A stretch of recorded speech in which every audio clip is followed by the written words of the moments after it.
Welcome to the It's Time podcast with your host, Professor Dale Feinauer, from the University of Wisconsin-Oshkosh College of Business Graduate Programs.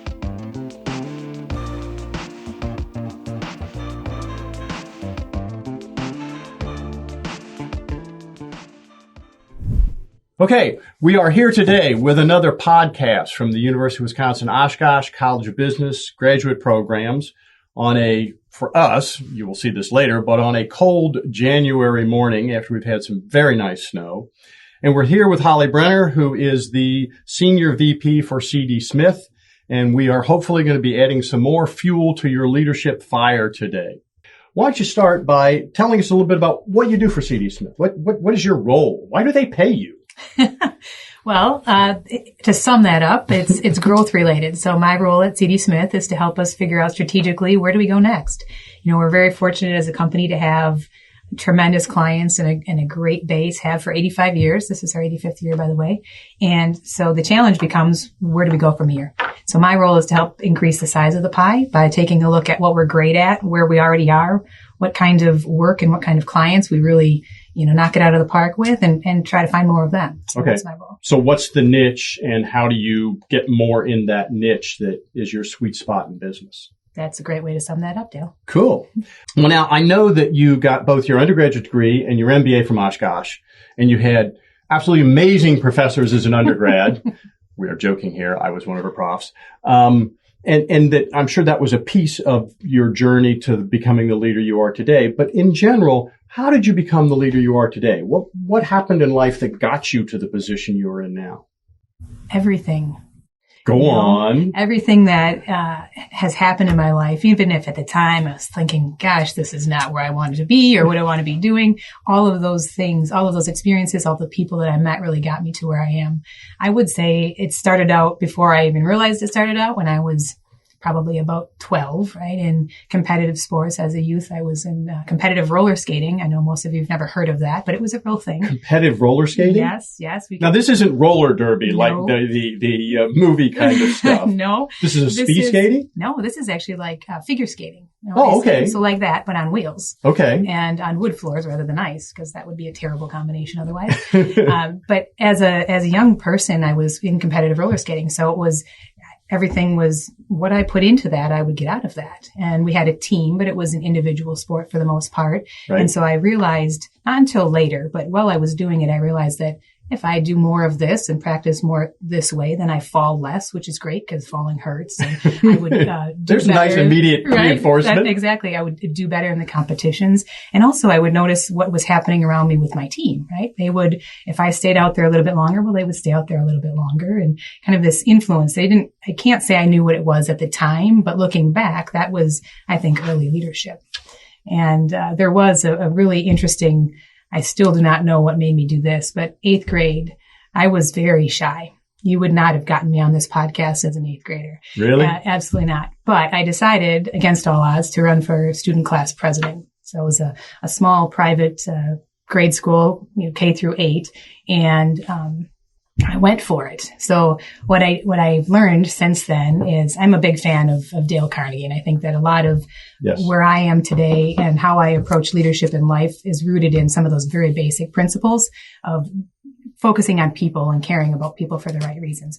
But anyway, I had my very own Dale Carnegie as my sister, right? So she was the person who had all of the friends. She had all of the network. She knew how to, get a group of people rallied around something. And thankfully for me, she chose me in this case, right? So she got people to rally around what was my platform at the time as an 8th grade student. And wouldn't you know it, before long, I was the president of our class.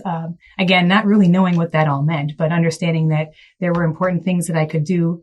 As an 8th grader, that was probably like filling the soda machine or whatnot. But still at the time, it was a big, bold step for me to take and something I never would have expected myself to do.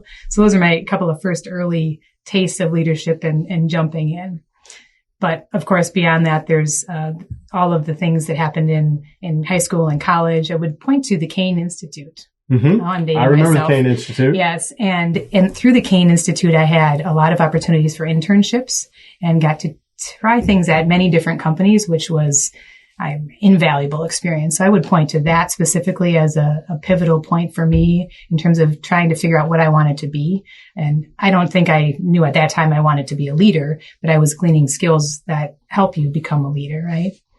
So those are a few things, and I could go on. I don't know how far you want me to go here, Dan, but well, we'll come back to it. Just the Kane Institute is an interesting one. For those of you who don't remember, Kane was a little while ago. This was a technology-driven thing. This was a thing that the university did to help businesses to get better at technology.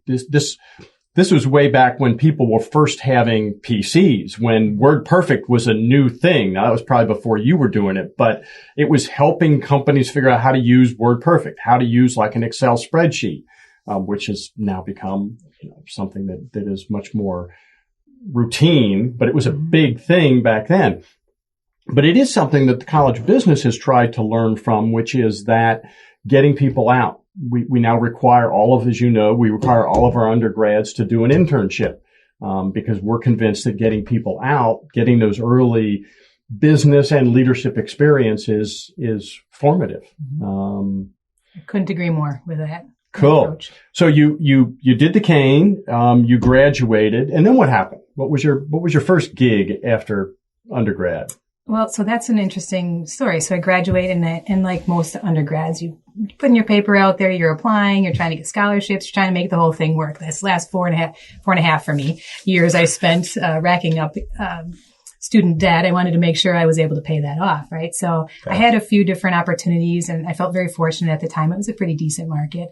And there were really two opportunities I looked at. One of them was for a international retail chain. And there was a district manager position.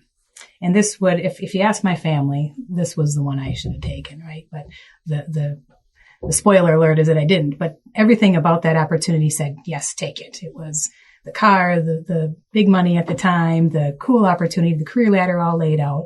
And then there was this other opportunity that was much smaller, local company here in Oshkosh.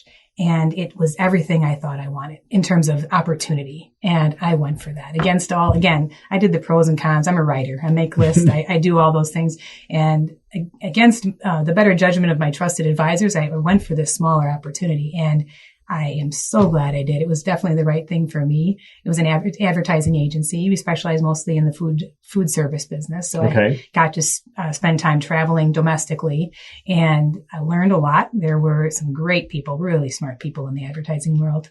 And I spent, 5 or 6 years doing that and got really traveled and mostly a business development account side role, and getting to see many other companies and how they work. So not exactly a consultant type role, but you get to see into a lot of different companies, which was neat. Cool. Mm-hmm. Well, and you noted that you trusted your gut as opposed to maybe what the data said or other advisors said. Has that been a pattern in your career and in your life, that when push came to shove, you took a deep breath and trusted your gut? Absolutely. I make my list. I do the black and white, but I'm not a black and white gal. Wasn't a finance major, accounting major, right? That was probably why I'm better suited for marketing and human resources. But absolutely, I've come to really trust myself. That was probably the first decision I made where it was big. The table stakes were pretty high for me, and I knew what my heart and my intuition was telling me, and it was polar opposite of what the black and white was. And so I did it. My parents were scratching their heads, that's for sure, but it was definitely the right choice. And I've done that consistently. And the more I do that, the easier it becomes, because I'm trusting myself, right? And you've learned that it's okay you do what your gut thinks, and it tends to pay off. Well, and fascinatingly, they've actually now done some research where there's this question of trust your gut or do the logic. And the human brain can think of like 4 or 5 variables at a time and keep those in your head and be consciously thinking of them. But subconsciously, your brain can identify a dozen, 18. And so even if you can't consciously figure out why I think the smaller company makes more sense, it's not, your gut really is your identifying and thinking through things which the conscious brain doesn't know you're doing. So I've always been a fan of trusting your gut. And when I found that research, it was like, oh, cool. There's actually a reason to be doing this. It's not just I want to. Here's why. The proof. I love that. Yeah. I love so that. I thought that was fun. How would you describe your leadership style? I would describe it, but I think people who I work with would also describe it as collaborative. I'm absolutely not afraid to make a decision, but I have learned that gaining consensus and some buy-in along the way, even if you have to make a decision that runs counter to what the majority says, if you've done the good work of seeking the buy-in, seeking the expert opinions of people who are in the roles, for example, or where it will be effective, wherever the impact will ultimately be, that there is more respect and appreciation for you went through the process. I understand you have a tough decision to make, so even if it's not what I've recommended, I know that you've been through that. So I think collaborative is one way to describe my leadership style. Okay. So you're collaborative and you get lots of people's input, but in the end result, if I'm hearing this properly, when it's sort of in your bailiwick, you make the decision. Mm-hmm. And it's not always a majority rule. Correct.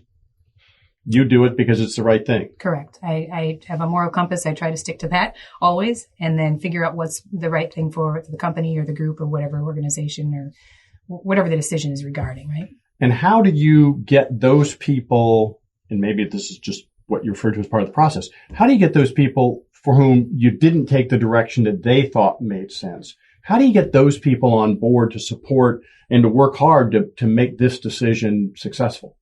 That's a very loaded question and a great question. And I think it's all rooted in trust. And it's not a short process, right? So I think that if you can, in your life and in work, business and everywhere else, the more you can do to develop trust and to gain trust of people, the easier all of those things become. Because they know that I'm not making this decision just to mess with you, Dale.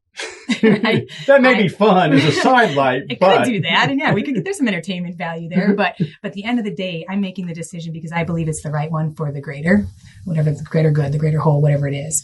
And I think that's how I've been most successful in that. Again, it's not a short process. It's not an easy process, but I find it to be very worthwhile to make the effort of making sure people that I'm putting myself out there in a way that is trustworthy, worthy of their trust, that I'm showing respect. I'm showing that I value what you offer here. If there's something we need to talk through, I'm being direct. We're talking about that and on and on. Okay. Well, and that often involves needing to build some relationship with these people, that you connect to them human to human, mm-hmm. right? Mm-hmm. How do you address the question of sort of that connection? Particularly, we've got people who are new to leadership, first-time leader in an organization, and they've got some direct reports. And how do they think of the line between being friends with those people, building a relationship, but you also need to be the boss? So mm-hmm. I've been the boss of these folks for 6 weeks, and that seems to be working okay. And then some Friday afternoon, one of them stops by and says, "Hey, Fridays, we tend to go out and have beer after work. Would you go have a drink with your direct reports? Do you socialize with them? How do you draw the line?" Mm-hmm. That's a great question. And it is something that I think is more art than science.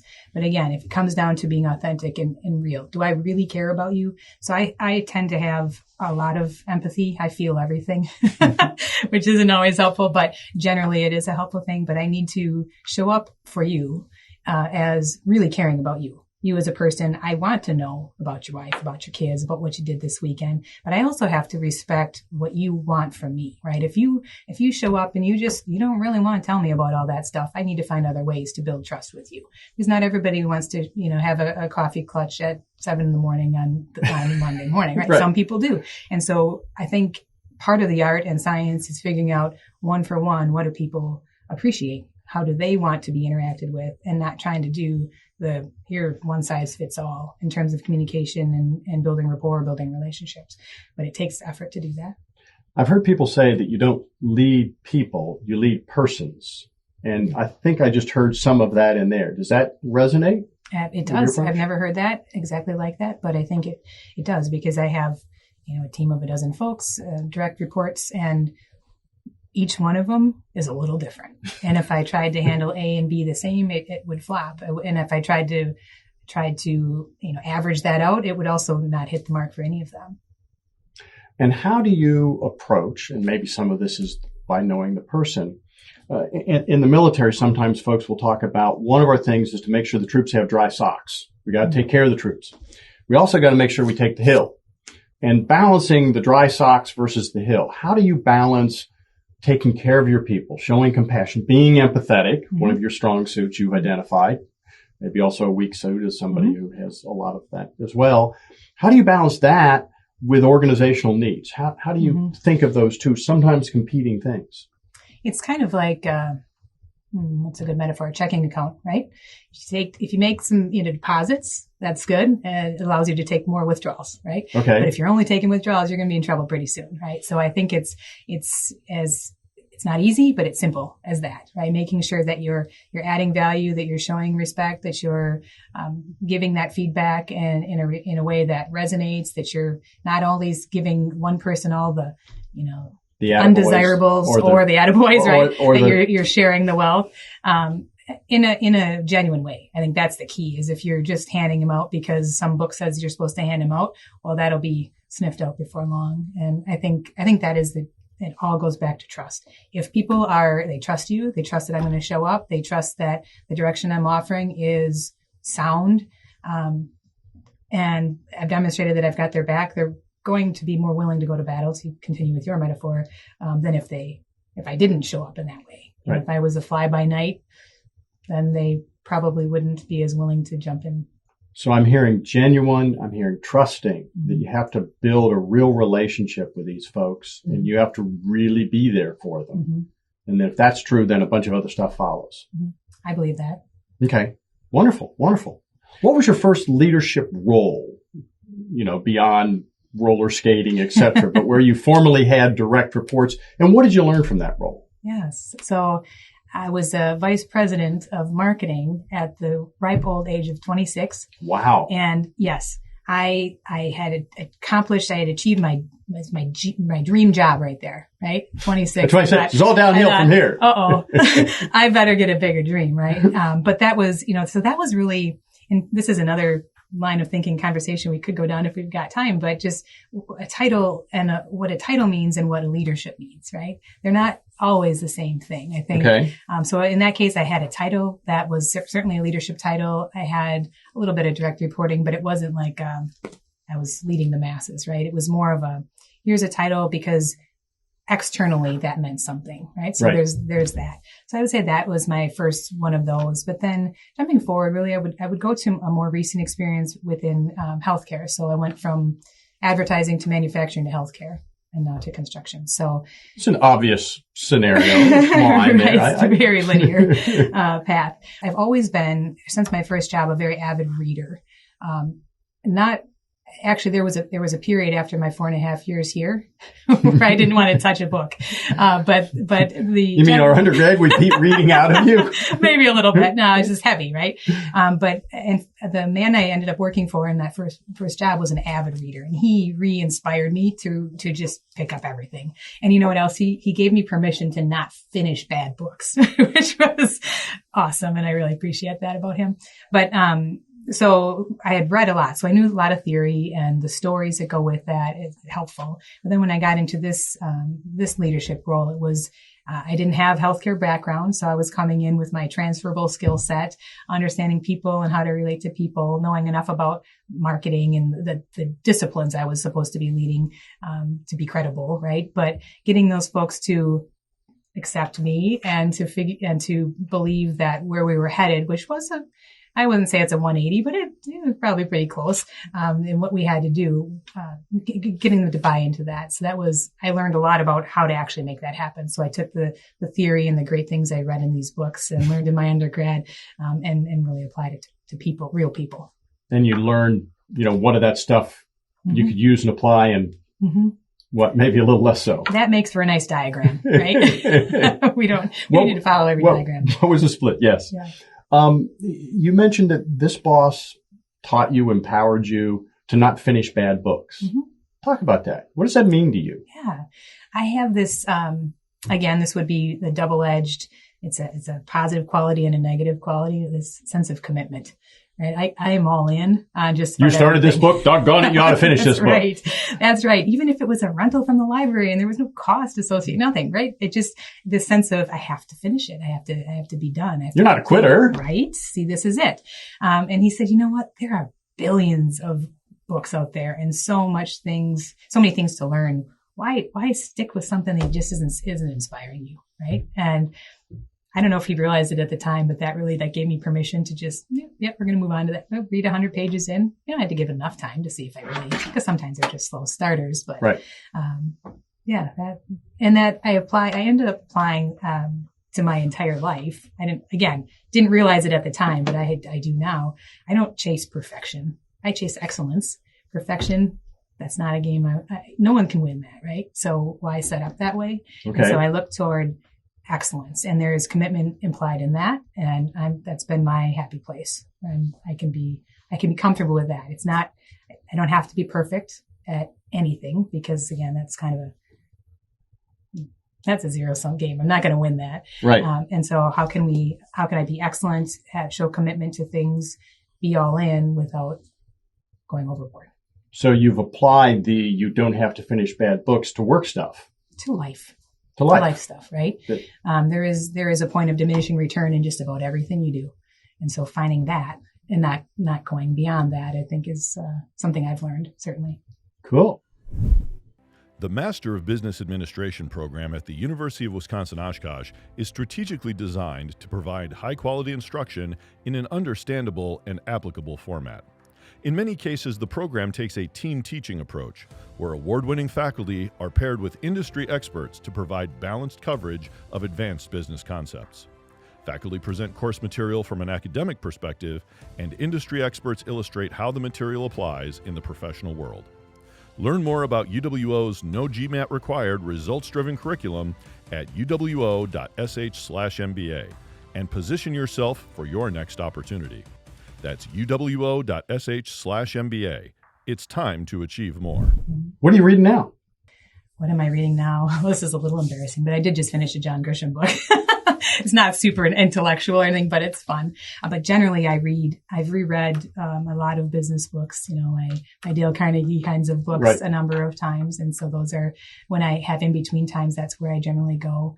I do like podcasts a lot. I do Freakonomics and things like that. Cool. Are just fun. So I have usually 3 or 4 books going at a time. I understand. And there's nothing wrong with reading for pleasure. Yeah. Related to that, you've clearly got a lot going on in life. You've got, you're married, you've got children that are chewing up lots of time. You have a job which chews up lots of responsibilities, and you could probably work on doggone near 24/7 and have something to do. So there's a lot of things that many folks would consider stressful, and leadership can be stressful.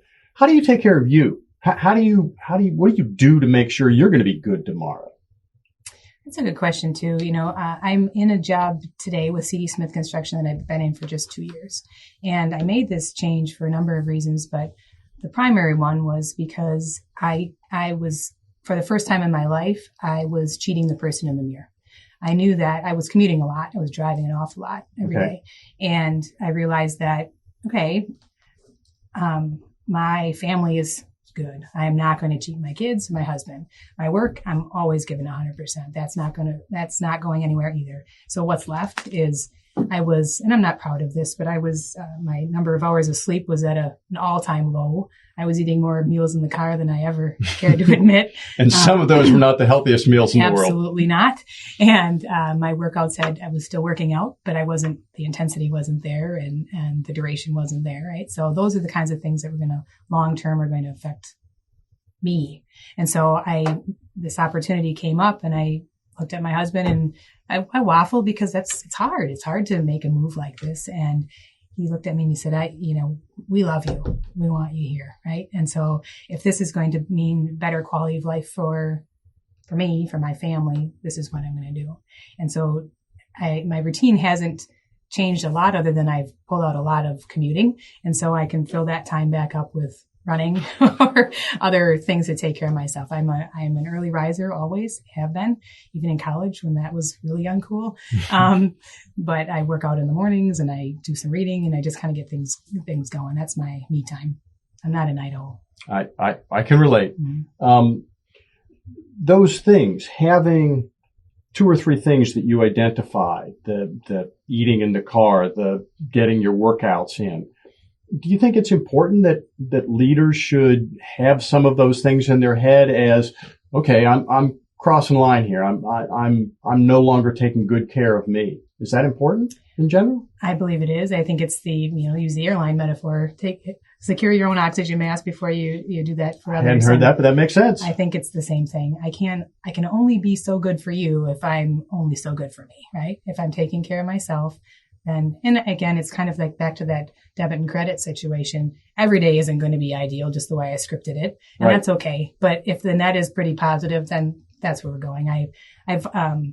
People always ask me, well, how do you balance it all? I don't know that I balance it. I have harmony, right? I strive for harmony, and I completely support and agree with what your comment or your question is about.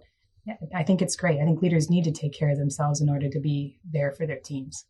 How do you make the distinction between balance and harmony? Balance implies equity and equal, right? Like 50% here, 50% there. That for me, again, that's kind of perfection, ideal. That's not, but it's not the reality you live in. Harmony means, yes, some days at work are going to be very long, and I'm not going to make the musical or the game, right, for the kids. Other days, I'm going to be able to make sure I can get that 4:30 game in, right? It's all making sure that it all is working, but every day is not going to be templated, right? Okay. So some days the workout's a little bit longer and it's a great workout. And some days, kind of a short workout, but absolutely. It depends what's called for. You need to be there. Some things are flexible in terms of when you can do them, and other things are, nope, this is how this works. It's outside of my control. So I am all in on that. Because this is what I need to do now. Right. That's right. Well, you talked about back in 8th grade that, to your surprise, you ran for class president, which raises a debate that we hear in leadership, that some people think of leaders as being born, that there's some people that are charismatic, etc., and they're just natural leaders. Other people would argue that leadership's a skill that you can develop. What do you think? Were you a born leader? Let's start there. I don't know how to answer that, really. I can tell you that I was told, because I'm not extrovert and as charismatic as they come, that I would never be a leader. But then I looked at... you were told that? I was told that, yes. In my early 20s, actually. And I thought, okay, well, she's entitled to that opinion. It's not my own. Right? You didn't internalize that one. I did not internalize that one. Thankfully, I didn't, because I tend to internalize a lot of stuff. But I looked around and I actually did some research. This was maybe early Google stages, right? But there are a lot of amazing leaders in our history, in our current, that are introverts, even introverts, right? So I had this idea that you had to be some kind of an extrovert, over the top charismatic in order to be a leader. I just found not to be my truth, right? So I don't believe that's true. I think whether I was born a leader or you become a leader, I don't know that for sure. I think the situations that you're in, the experiences that you have, and the people that you meet help to shape all of that and maybe pull out certain qualities about you that may otherwise be snuffed out. I mean, had I chosen to listen to that person, maybe I wouldn't have aspired to the things that I aspired to, right? Right. But it doesn't mean that I didn't have those same qualities, right? They just wouldn't have manifested the way they did. So I'm hearing that if I'm a young person maybe, who is an introvert, that shouldn't stop me from thinking of leadership as a possible route that I would take in life. In my opinion, absolutely not. I mean, there's probably a study to back this up, but I wonder if there's something that says introverts and your ability to interact one-on-one with people, to our earlier conversation about making sure that I get you, I get you and I understand what makes you tick and what's going to inspire you to give the extra, right? Because I don't think I can motivate you, but I think I can inspire you to want to do more or to do certain things. And I think that one-on-one connection is really how you do that. So I think you're right. And I will be doing a podcast at some point on this whole concept of what are the characteristics that make a great leader. And spoiler alert, the bottom line is there isn't a set of characteristics that makes a great leader. And almost all these characteristics can get to the point where it's not good. Mm-hmm. You can be an extrovert and charismatic, but to some point you're just a butterfly flitting around being charismatic, but you're not ever making sure we take the damn hill. You're not ever focused on the stuff. You're just bouncing around. So that can be certainly problematic as well. Mm-hmm. Okay. Good. Give me 5 words to describe you. we've got empathy on the list already. So I'll take empathy. We'll give you 4. Yeah, right. Empathy. I would say I do have this sense of commitment. Like I am going to do it. I'm in. I am all in. I am going to follow through on whatever I say. Empathetic, committed. Yes. I think I'm a very passionate person. Okay. So when I'm all in and committed, it's easy for me to just, because I'm driven by that, I'm motivated by that. Gosh, I don't know. I haven't had this exercise in quite a while. I would say I have integrity. I do what I say that I'm going to do. You had noted that as one of your sort of lines in making decisions. Yes. It's got to be ethically correct. Yep. And that's a go, no go for you. Yes. Are we up to 5 yet? No, we're at 4.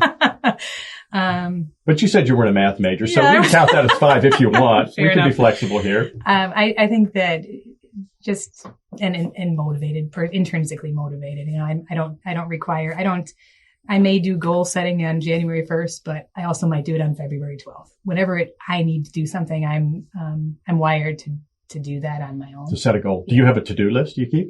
I have several lists, but I do the most important. Several? Yeah, the most important ones to me are more like the goals and the outcomes and things like that, and I review those regularly. And yeah, I have a list that I can check off, and the to-dos, but I'm not wedded to that. That's more like, okay, I just make sure these things get done. But the bigger list of things that I look at every day, every week, about where I want to be and what kind of person I want to become, that's the list that matters to me. Some have argued that you learn the most, not from the things that you initially do really well, but from things that maybe didn't work out so well. Mm-hmm. That to some extent, your failures, your struggles, your challenges can be great learning experiences. Are there any challenges that you've had in life that you'd be willing to identify and think about as, yeah, this was a useful learning experience for me? Didn't go as well as I'd like, but I learned something from it that was useful.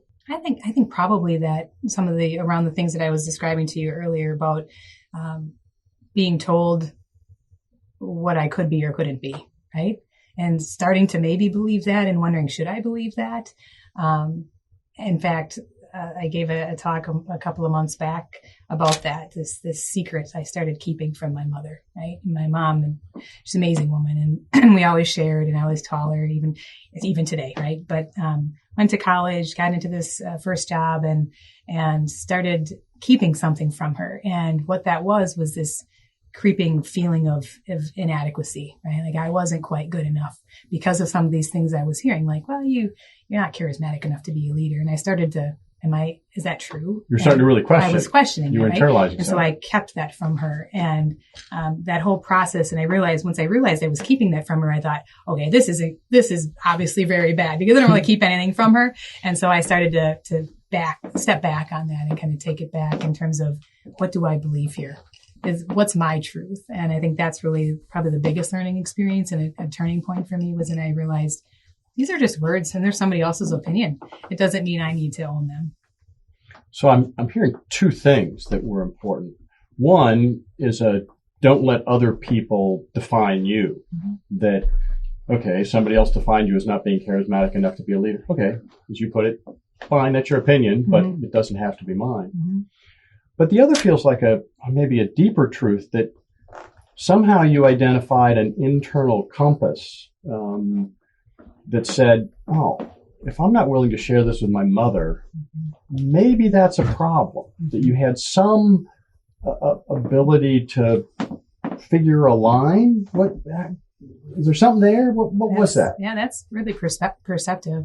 Again, I wouldn't have been able to articulate at the time what you just said there so eloquently, but absolutely. If I can't tell her this when normally I would just give her everything, that must be a problem. I must be, because she raised me to be this empowered person, stand up for yourself. She was an educated woman, always empowered my sister and I and expected that we would do what we needed to do to help others and all of these things. And the reason I was keeping it from her is because I knew that what I was feeling ran counter to how she was raising me, right? Or how she had raised me. So you knew if you went to your mom and said, hey, this person says I'm not enough of an extrovert to be a leader, she would have called. Yeah, she would not have been a fan of that, right? So I realized at that point that, all right, yeah, if I can't share this with her, there's something off on that.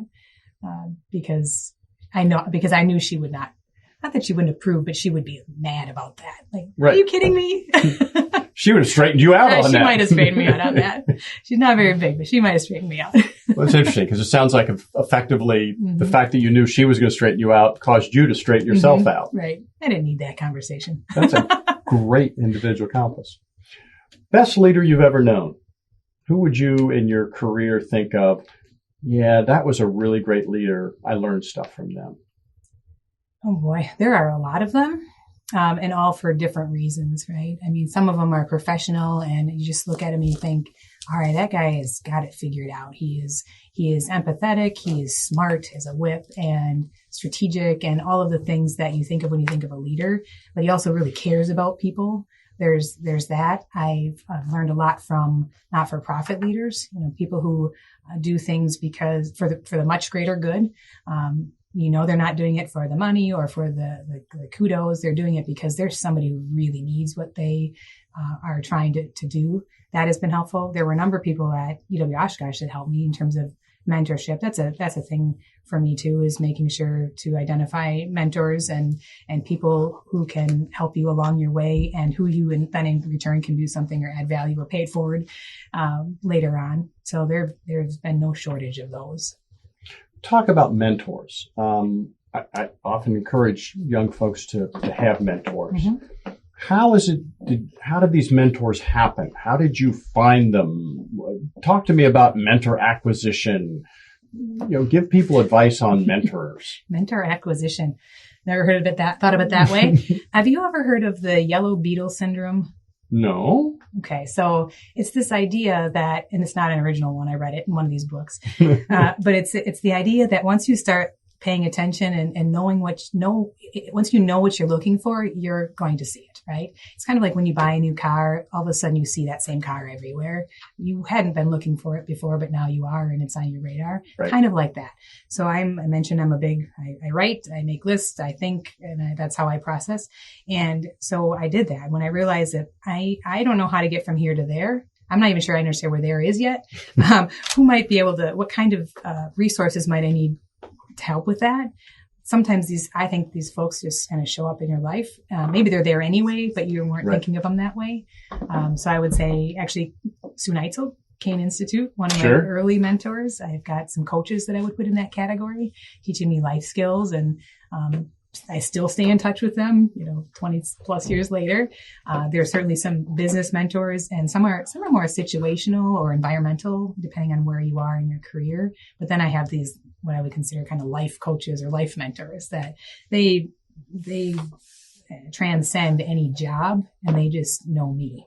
Right. And so I think part of it is knowing what you're looking for and being open to people who come into your life who may be willing to.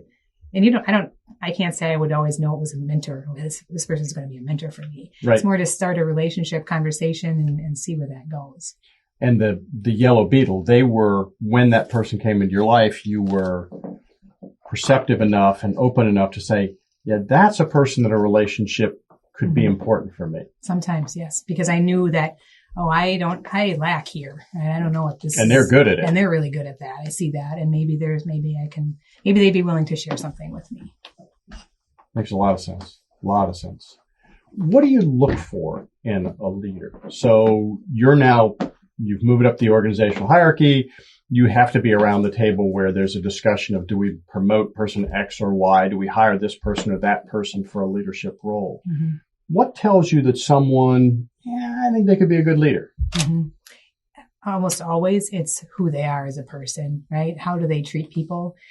Technical skills are very, very important. I don't want to ever discount that, but I don't think technical skills a leader makes, right? I don't think that just because it's kind of the old adage, just because you're a great salesperson doesn't mean you're a great sales manager, right? They're different skill sets. And so I think that's really a risk in a lot of cases, because somebody's really great at their work, and we want to recognize that by giving them giving them a promotion. And oftentimes a promotion means people reporting, direct reports, and that's not always the same skill set. So what I'm very careful to look for, and I've made mistakes here too, but what is that person like? How do they interact with others?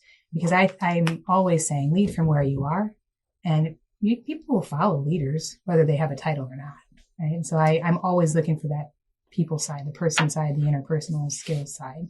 Okay. And that people will follow leaders, title or not. So you can identify the leader because they got followers. Right. Many times. I mean, we have to make sure they're following for the right reasons, right? Because we probably all have situations where we've, just because that's fun doesn't mean that that person's a leader, but.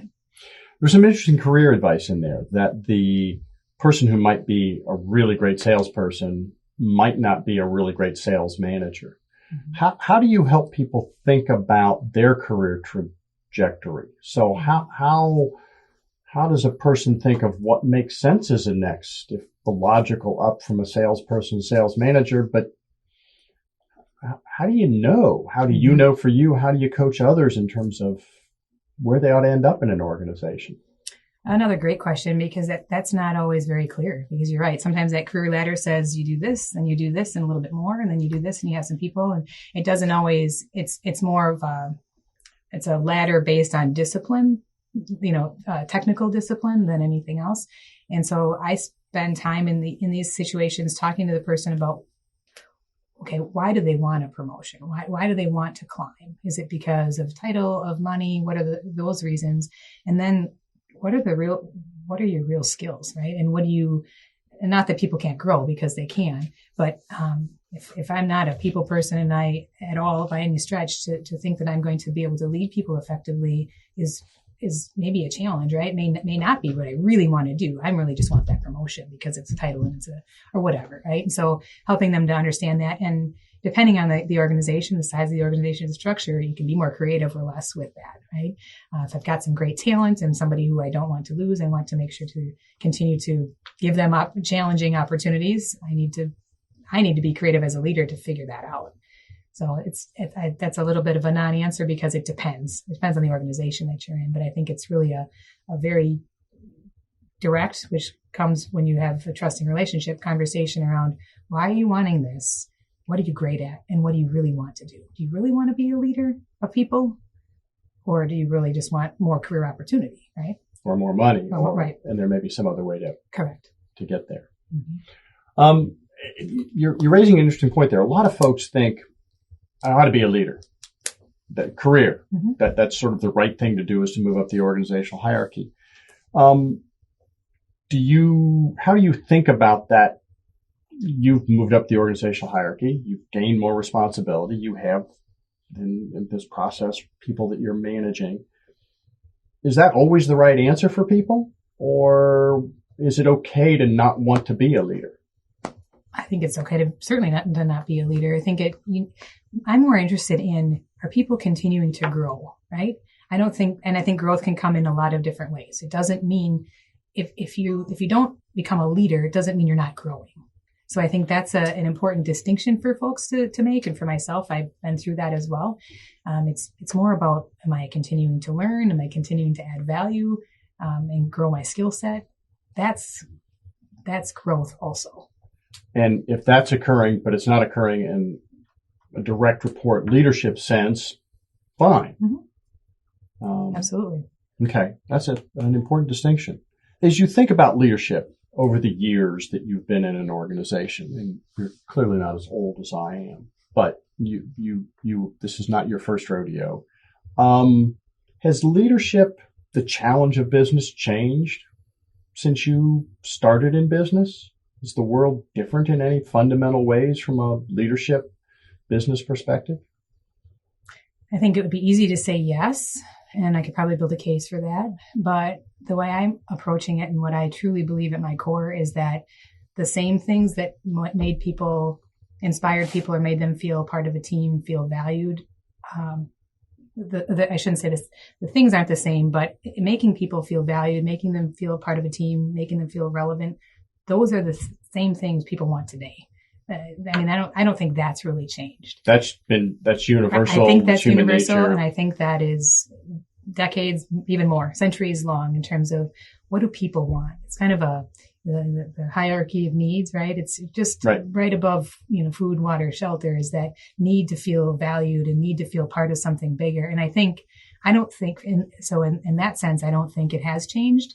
I think how that manifests has changed, right? You can have the generational debate discussion about Well, when I started, it was all about how could I make a living? What kind of money could I make? Well, today, all the kids want time off. Okay, well, the values are different, but they still need to feel valued as part of a team in order to be a contributor to that organization. Does that make sense? It makes a lot of sense. Mm-hmm. It was interesting as I watched you answer that question, I felt like I was watching, here's the logical, rational, data-driven answer, and here's what my gut is telling me. And you started with I could make an argument for, but no, my gut's telling me the answer is really someplace over here. Was that what was occurring? Perhaps. I didn't even know that. But yes, probably. I mean, I do think that you could make an argument for and a case for with data that shows something different. But I think at the very root of it, I think it's simple. It's not easy. The Cybersecurity Center of Excellence at the University of Wisconsin-Oshkosh is focused on solving tomorrow's problems today. Corporations and other businesses in Northeast Wisconsin can utilize the center for threat analysis, incident response assistance, cybersecurity awareness and training programs, and professional development for technical and other staff. Learn more about the University of Wisconsin-Oshkosh Cybersecurity Center of Excellence at uwo.sh/cybersecurity. That's uwo.sh/cybersecurity. Simple, but it's not easy. So there are basic principles in this that have lasted over time, going to stick around. I believe so. Implementing was hard, but... Well, I think the root of it is in building trust. And you keep coming back to trust into that relationship, to putting money into the checking account so that you can cash checks in the future in terms of those relationships. That seems to be a pretty basic part of how you figured out how to be a good leader. Yes, I'm not a rocket scientist today. Never aspired to be one. But yeah, that is how I think. And it just is, it's how I simplify it. Again, it's not easy to do, but I think the tenets are pretty basic. What advice along those lines would you give to new leaders, people that are starting out, maybe in their first management position where they've got a direct report or multiple? What advice would you give them? I would say, don't try to be right all the time because you won't be. And if you double down on that, you just kind of look a fool. So talk to people, get advice and seek, see what other people think about things. Again, not to the point of consensus building and you never make a decision. That's not what I'm talking about. But don't be afraid to be wrong either. I don't think leadership is about having all the answers. It's about being able to get to the answers, by engaging the right people, by having the right conversations, by asking the right questions. It's not about coming in and saying, all right, this is it. These are all the answers. I got it. I'm the daggone genius. No, I'll go home. I don't think that's where the leadership is at. And it's okay to be wrong. It is okay to be wrong. It's okay to start the book because you think it's a good idea and decide, nah, I don't like this book. Well, some of the people that I work with will tell you one of my favorite words is pilot, right? Pilot. Let's pilot this. Let's try it. It has roots in entrepreneurism, right? Entrepreneurism. It's okay to try something. Act based on the information that you have and the vision that you have and what you know. But as new information comes in, don't be afraid to, all right, course correct on that. I just am not a fan of throwing good money after bad. And I think the pilot allows you kind of a safe way to try some of those things and keep the risk bail contained. If you need to. Yeah. How do you do that? How do you think through now's the time to bail? Two parts of this. Let me go with the first part. How do you separate your ego from it enough that it's okay to bail? Because it was your idea. It was really cool. It's got your name on it. And how do you keep your ego from getting out of control? Yeah, I read a quote by that. I think it was, never let your ego be so closely attached to an idea that the failure of an idea is a failure of you, right? And if you can internalize that, it's really easy to say, it's just another idea. They're a dime a dozen. Easier said than done sometimes, for sure. But if you have people around you who are willing to be real with you, that's another thing as a leader. It's sometimes difficult to know who's pandering and who's really got your back. Right. And so when you've got people who are willing to be straight with you, say, all right, this is something I'm really passionate about, so I'm going to need you to check me extra on this one because I might take it too far. Okay, so am I hearing that one of the things you really value in, quote, a follower, people that are working with you, is that ability to have your back and look you dead in the eye and say, Holly, I think we're at the point where we need to pull the plug on this one. I think it turns out this is a bad idea. I think that's worth its weight in gold. And so you value that in a direct report. How do you encourage that? By demonstrating that it's okay, that it's safe. one of my roles, I started, I was there probably for 3 or 4 months, and this woman came in and she was crying. And I thought, oh my goodness, what have I done? This is not good. This is not good. And the very empathetic Holly was like, whoa, wait a minute. I didn't sign up for this. But no, she was literally in tears. And I felt, what is wrong? It's okay. Let's just get this to neutral and then figure out. And she was crying because she made a mistake. And she was so afraid of what I was going to do, how I was going to react to that mistake. You're a killer. I think she was really afraid she was going to be fired. And we joke about it now, but I think she really was. And so I was able to demonstrate in that moment in real time that, oh yeah, no, this is not how this goes with me, right? You make a mistake. I make mistakes many a day. Right. It's okay. Did you do it with malintent? Well, of course not. Okay. Then let's just breathe through this one and we can assess and move on, but let's do that tomorrow. And she owned the mistake as opposed to trying to hide it. Oh, absolutely. She owned it, but then she knew that it was okay. She could tell me what I might not want to hear because she knew, I mean, that was one very obvious example for me where I know that's the moment that happened for us. Sometimes it's not quite as visible, quite as right. obvious, but in that moment she knew it was going to be okay. And that in the future, if she had something I wasn't going to like, that she could still tell me that and feel it was okay. Yeah. That feels like it was a powerful moment. Oh, very much. In some ways for both of you. Mm-hmm. Yeah. Right. I thought, oh no, what have I done? Because you had something way worse in mind than whatever this relatively minimal mistake was. Absolutely. Because I remember saying, what else? Right. Nothing else. That's it. Isn't that bad enough? Like, no, okay. Yeah. That's all there is. We're good. We're in great shape. We're in great shape. Daughters. Leadership. We live in a society where, unfortunately, we tend to think of males, white guys, as make sense as leaders. Mm-hmm. And that's who we more easily envision as leaders. And there's all kinds of fascinating research on this. How do you raise daughters to put that to the side and still believe that they can be good at roller skating and be class president and et cetera? You bring forward my most proud accomplishments. That's another good question and something that we work on all the time, not directly, right? I'm never saying to them, you go out, be a leader because you can be. It's more the everyday interactions. Both of my girls are in competitive sports. They're gymnasts, right? So they're out there on a 4-inch balance beam. And if they come home and they have a hard day, I say, are you kidding me?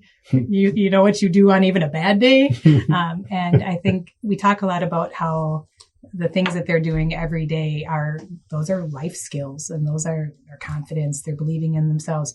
Who in their right mind would go out on a 4-inch balance beam and do anything, much less backwards, no hands, whatever else, right? They have to believe in themselves in order to be doing that. I just can't even envision. I can't envision doing on a flat floor, a mattress, right. What folks do on a. So we talk about things like that and just building their self-esteem, building who you are and being comfortable in your own skin. Right. And I think we have a son as well. And I think some of the same conversations are had with him, right? Be comfortable with who you are. And I think today, raising children, of course, I haven't raised children before, so I have a hard time comparing, but I was one at one point. I think some of the temptations, the distractions, and the things are different. And so keeping them, building their self-esteem and their self-confidence. So when that push comes to shove, when that opportunity presents that they shouldn't take, that they're confident enough in themselves to say, I'm good. I'm going to go over here. That's all part of leadership and building self-esteem and their identity. So I think that's all part of it for us. Well, and being a generation older, so having had the experience of raising the 6 kids that I had a hand in raising, and now working on the 5th of the grandchildren that I have, some very minimal, I think your universal is back to the point that there's an awful lot about being a parent that really hasn't changed over the last 30, 40, lots of years, 50 years. Some of us have been at this. What's the hardest part of being a leader? I think just there's a lot there. These are people, right? Right. Everybody's got something else, right? It's not just who they are when they show up at work, and always remembering that I think is important, because I might show up one day and be the best person ever to be around, and the next day I might show up and I'm not the best person today. And so remembering that how they show up at work is a compilation of everything in their lives. And there might be some sickness, there might be something with the kids, there might be something with finances, who knows, right? And just remembering that to show some grace with that, especially if this person has demonstrated consistently that they show up, they get it done, they're the right fit for this role in this company. And so when people have off days or off stretches, that you show them some grace and you offer help. Again, they're not always going to take it. They don't always want to share, but just showing that you're willing to have that conversation or to be there, whatever that means. I think that's one of the hardest parts, is remembering that, yes, you've got work to get done. I had this conversation the other day. I understand all these things you're throwing at me. Reality is I have a job to get done here. And so I need to figure this out, whether you're going to be a willing partner in this, or if I'm going to have to find another way. It's happening. So how are we going to do this either together or this other way? Right. And then oh yeah, that's a good point. I know that these are all concerns for me, but you also have a job to get done. I respect that. Let's go forward. And how we balance all that. Right. How do we make it a win-win both and? What makes leadership fun? What do you enjoy about leadership? People, the people. And it's all. Your eyes just lit up as you answered that question. The answer to all these questions is kind of the same. It's the people. And that's what makes it interesting. That's what makes it challenging. That's what makes it the most fun. And when you can win something as a team, coming off kind of a fun thing this morning that I learned, and there's a lot of energy around that. But there are a lot of people who put a lot of hard work into it too. And so having that success at the end of it's like winning the game kind of, and knowing that it took a team of people who just went after it because they all wanted it as much as you did. Something cool happened at work today. Yeah. Something cool happened at work today. So, and it's only not even noon. So the day is looking bright. So are you going to celebrate that somehow? At some point. Yeah. Not quite yet, but we will. And it'll be great because it's just, you need to take, that's it. Maybe that is a harder part too, is making sure you take the pause to celebrate the good stuff before you jump back into the grind, because the grind is what produces the good stuff. But taking that pause, because everyone is busy and most people want to get to the next, keep moving. They don't want to let anybody down. So taking that pause is also something that is a little tricky sometimes. Taking that pause to celebrate, to make another deposit into that checking account again, as you think of the building on. Mm-hmm. What didn't I ask you about leadership? You know what you didn't ask me about leadership that has been really important to me, and I think extremely pivotal, and I probably could have worked this in here more when you asked about some of my mentors and things like that, but volunteerism. So go on. I remember this very vividly. I was walking out of the MBA class with a friend I had made in the program, and she was also from Fond du Lac, so I live in Fond du Lac. And she very casually, very offhand said to me, I was just asked to join the YMCA board of directors. And I said, equally as casually, or so I thought, well, that's an organization I could get behind. That was it. End of discussion. And you thought it was a throwaway line. I thought it was, good for you. I'm happy for you. I hope that works out. I'll be a member still. And I don't know, fast forward just a couple of months, and I get a phone call from the then CEO of the Fond du Lac Family YMCA. And he said, we're looking to fill a midterm opening on the board. We could use some support in our marketing efforts. Would you? I said, well, I don't even know what that means. I hadn't been on a real board yet until that point. And I said, well, sure, I'll meet with you. And so I met with him, and I met with the then board chair, who was the CEO of Agnesian Healthcare. You might be able to see where this is going. And I agreed to join the board. Again, I didn't know, full disclosure, I really didn't know what I was in for. They thought I could help. I was young and naive, and I thought, if you think I can help, maybe I can. I'll try it. And so joined the board, and for a couple of years was part of that. And then I was asked by the CEO or the chair of the board to go to lunch. So he was the incoming CEO of Agnesian Healthcare. Right? Okay. And I said, that's a nice offer, but I'm good. I got this other gig over here. I'm enjoying my work, because he had an opportunity he wanted to talk to me about.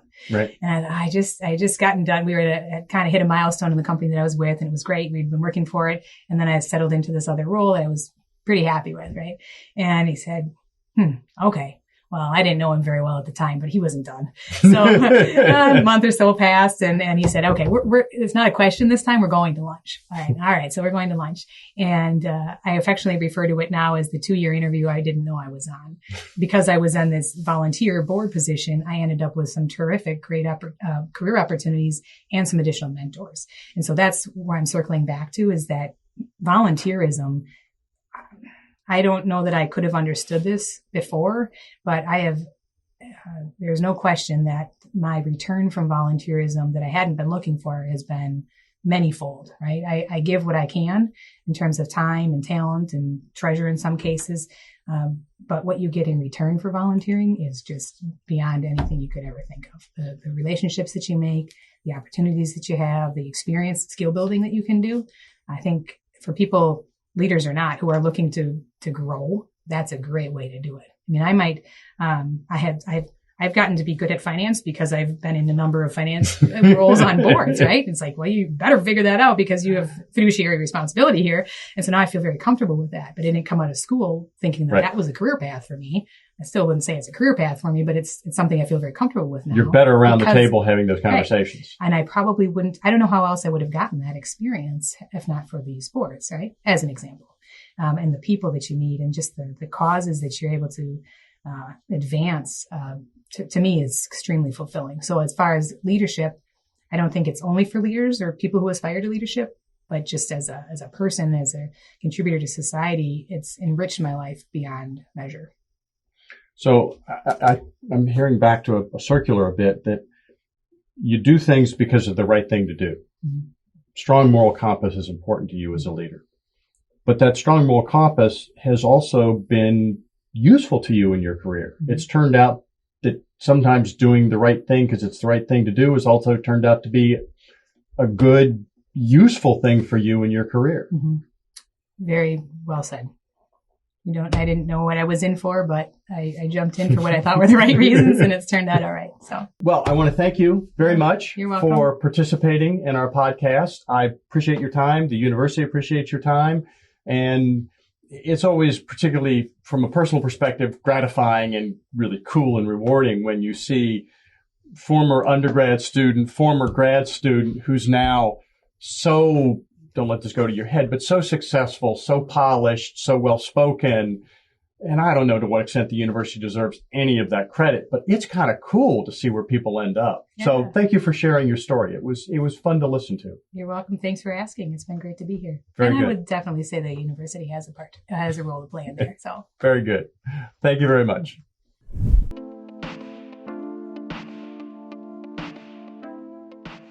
It's Time is a production of the University of Wisconsin-Oshkosh College of Business graduate programs in association with Venture Project Studios. Executive producer, Aaron J. Armstrong. Host, Professor Dale Feinauer. Creative director, Madison Potratz. Director of photography, Elazar Kloon. Audio and video editor, Elazar Kloon. Marketing strategy, Tara Larson.